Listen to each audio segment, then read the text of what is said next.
This is one more common question in entire capital gains. If I get inherited property or the property is gifted to me, then whether capital gains tax applicable on this? And if yes, how the capital gains is calculated? इसी topic पे हम आज बात करेंगे. I have a special mind map and a case study for you, जिससे आपको पूरी clarity मिलेगी. Let's jump into the discussion. First point is introduction. देखिए, जब भी हम इनहेरिटेंस की बात करते हैं तो उसका मतलब ये होता है कि हमें पिताजी से विरासत में वो प्रॉपर्टी मिली है या हमें गिफ्ट की गई है अपने किसी रिश्तेदार ने. तो उस केस में ये देखना बहुत जरूरी है कि डेट ऑफ एक्विजिशन जो होगी वो प्रीडिसेसर जो है वही उसकी कंसिडर की जाएगी. मतलब आपको आगे भी पता चलेगा इसी वीडियो में, बट जिस व्यक्ति ने आपको वो डोनेट की है, गिफ्ट की है या इनहेरिट की है, उस व्यक्ति ने जब वो प्रॉपर्टी खरीदी थी, that should be your date of acquisition. Okay, clear? And the same rules are there for gifted property. Inheritance के लिए जो रूल्स है वही गिफ्टेड के लिए है. Inheritance event is not taxed at all. ठीक है, इनहेरिटेंस जब आपका हो रहा है, आपको वो प्रॉपर्टी मिल रही है, उस वक्त आपको टैक्स बिल्कुल नहीं लगेगा. पर जब वो प्रॉपर्टी जो आपने इनहेरिट की है और वो आप सेल कर रहे हो, तब जाके आपको कैपिटल गेन्स टैक्स एप्लीकेबल होगा. तो ये तीन चार बातें आपको ध्यान में रखनी है, तब जाके ये वीडियो आगे देखना है. Clear? Second is term. As you all know, the short term capital gain is less than 24 months and long term capital gain is more than 24 months. तो शॉर्ट टर्म या लॉन्ग टर्म आप उस हिसाब से तय कर सकते हो. If you want a detailed video on this topic, I have the video. I will share the link in the description. यहाँ पे भी साथ में आई बटन में मैं दे रहा हूँ. Third point is the case study, actual case study. इससे पूरा क्लैरिटी आपको आएगा कि एक्चुअली इनहेरिटेंस में कैसे किया जा सकता है. Point number one. देखिए, मिस्टर प्रकाश ने एक फ्लैट खरीदा 10 लाख में 2010 में. ठीक है, उसमें कुछ इंप्रूवमेंट किए गए तो उसका कॉस्ट आया. कॉस्ट ऑफ इंप्रूवमेंट मान लीजिए कुछ सिविल चेंजेस किए, फर्नीचर किया उसी साल में, तो वो 1 लाख का कुछ और इंप्रूवमेंट उसमें किया. Mister Prakash has mentioned in his will, उन्होंने अपना विल बनाया और उस वसीयत में बताया कि ये फ्लैट का ओनरशिप मेरे बेटे अक्षय को चला जाएगा मेरे मृत्यु के बाद. ठीक है, तो प्रकाश जी ने अक्षय के नाम पे ये विल में लिख दिया कि ये फ्लैट अक्षय को मिलेगा. प्रकाश जी डाइट इन 2022 में उनका देहांत हुआ. फिर अक्षय ने ऑब्वियसली वो प्रॉपर्टी इनहेरिट की. तो जैसे ऊपर कहा गया था कि inheritance event is not tax, तो 2022 में अक्षय को जो प्रॉपर्टी मिली उसमें कोई टैक्स नहीं लगेगा. But in 2023 Akshay sold this flat to someone for 30 lakhs. अब जाके बात आगे बढ़ेगी, यहां से कैपिटल गेन की बात शुरू हो सकती है. 2023 में अक्षय ने वो फ्लैट जो उसको विरासत में मिला था 2022 में, वो उसने सेल कर दिया 30 lakhs का. Now Akshay is liable to pay capital gains tax. कैसे, हम डिटेल में जाते हैं. यहां तक क्लियर है?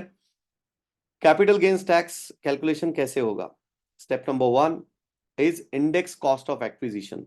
ये हमने पिछले 2-3 वीडियो में देखा था. अगर आपने ये पूरी कैपिटल गेन की सीरीज नहीं देखी है तो मैं चाहूंगा कि आप पूरी सीरीज देखें.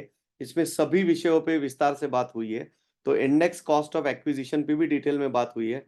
यहाँ पे मैं थोड़ी झलक दिखलाता हूँ आपको कि exactly index cost of acquisition कैसे कैलकुलेट करते हैं.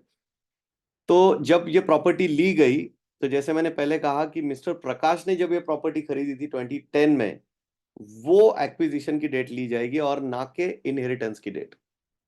तो इंडेक्स कॉस्ट मतलब आपको इन्फ्लेशन का इफेक्ट आपके एक्विजिशन कॉस्ट में लाना है. इसीलिए इनकम टैक्स डिपार्टमेंट ने सेट ऑफ इंडेक्सेशन के रेट्स दिए गए हैं हर एक साल के हिसाब से.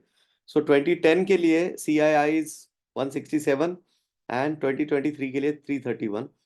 तो 10 लाख में जो प्रॉपर्टी ली गई थी उसको इंडेक्सेशन करके 331 डिवाइडेड बाय 167, तो ये बनी 19.82 लाख.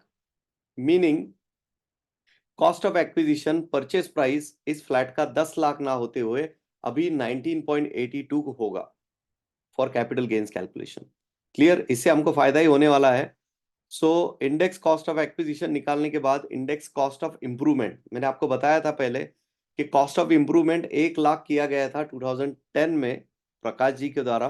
कुछ इंप्रूवमेंट उस प्रॉपर्टी में किए गए, तो वो भी तो खर्चा हुआ था, उसको भी इंडेक्सेशन लगाना होगा। ऐसे ही फॉर्मूले से हम 1 लाख पे इंडेक्सेशन कॉस्ट का इफेक्ट लाएंगे तो 1.98 लाख ये बना। So index cost of improvement भी आया और इंडेक्स कॉस्ट ऑफ एक्विजिशन भी हमारे पास आया। तो कैपिटल गेन्स कितना बना? Capital gains is sales value minus ICA, index cost of acquisition और इंडेक्स कॉस्ट ऑफ इंप्रूवमेंट, ये दोनों को हटाएंगे तो बनेगा 30 lakhs minus 19.82 minus 1.98 which is 8.19। So capital gains इस पूरे प्रॉपर्टी पे आया अक्षय जी को। प्रकाश जी तो अभी नहीं है, तो अक्षय जी को 8.19 lakhs का कैपिटल गेन्स आएगा। और ये कैपिटल गेन्स है, कैपिटल गेन्स टैक्स नहीं है। टैक्स कितना आएगा? इनको लॉन्ग टर्म कैपिटल गेन आएगा क्योंकि ऑब्वियसली 2010 में प्रॉपर्टी खरीदी गई थी, 2023 में सेल की गई, तो ऑब्वियसली 24 महीनों से ज्यादा है तो लॉन्ग टर्म लगेगा। और लॉन्ग टर्म के लिए straight away 20% tax bracket tax आपको एप्लीकेबल है। सो 8.19 lakh was the capital gain, उस पे 20% इज 1.63 लाख अक्षय जी को कैपिटल गेन्स टैक्स भरना होगा। आप इस वीडियो को फिर से देखिए अगर आपको कुछ क्लैरिटी नहीं आई है, बट मैं चाहूंगा कि आप ये क्लियर कर ले कि जब भी कभी इनहेरिटेंस का इवेंट होता है तो cost of acquisition, sorry date of acquisition, जो प्रीडिसेसर है, जो पहले व्यक्ति ने लिए वही रहेगी और ना कि इनहेरिटेंस की डेट। ओके, अब इसमें कुछ और सवाल है, जैसे व्हाट इफ, आपको हमको शंकाएं आती है कि अगर ऐसा हुआ तो क्या, ऐसा हुआ तो क्या। तो पहली एक शंका है कि what if Mr. Prakash has purchased this property before 2001, may be 1980 में उन्होंने प्रॉपर्टी ली होती तो क्या होता, ये देखते हैं। क्योंकि in this case the fair market value of the property of that flat has to be calculated and taken as cost of acquisition. देखिए 2001 ये बेस ईयर माना गया है कैपिटल गेन्स टैक्स की कैलकुलेशन के लिए। मीनिंग इसके पहले अगर प्रॉपर्टी ली गई है तो आपको उसका फेयर मार्केट वैल्यू निकालना होगा और वही आपको कॉस्ट ऑफ एक्विजिशन के तहत लेना होगा, उस हिसाब से बाकी कैलकुलेशन होगा।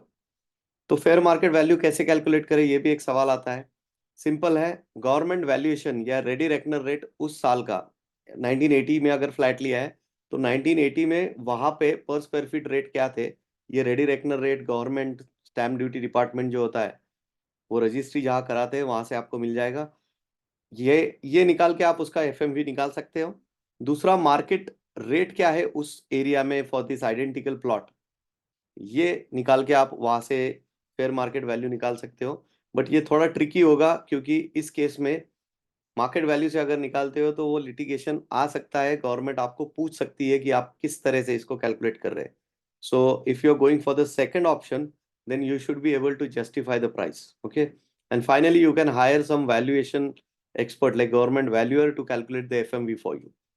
So this is the what if generally comes to me whenever I share these thoughts into my inner circle or any webinar. Second what if question is what if the property is inherited by brothers Akshay और उनके एक भाई होते मान लीजिए सुनील, तो इन दोनों में वो प्रॉपर्टी, वो फ्लैट अगर उन दोनों को इनहेरिट होता प्रकाश जी के मृत्यु के बाद तो क्या होता, ये भी एक आम क्वेश्चन आता है। तो इस केस में समझिए all the calculations will be done based on the respective share of the property. इसका मतलब है कि दोनों भाई जो है अक्षय और सुनील, दोनों का इस प्रॉपर्टी में जितना शेयर विल में लिखा गया था उस शेयर के हिसाब से दोनों का डिवीजन होगा, दोनों का कैलकुलेशन कैपिटल गेन्स का आएगा और दोनों उतना उतना कैपिटल गेन्स टैक्स पे करने के लिए लायबल रहेंगे। सिंपल।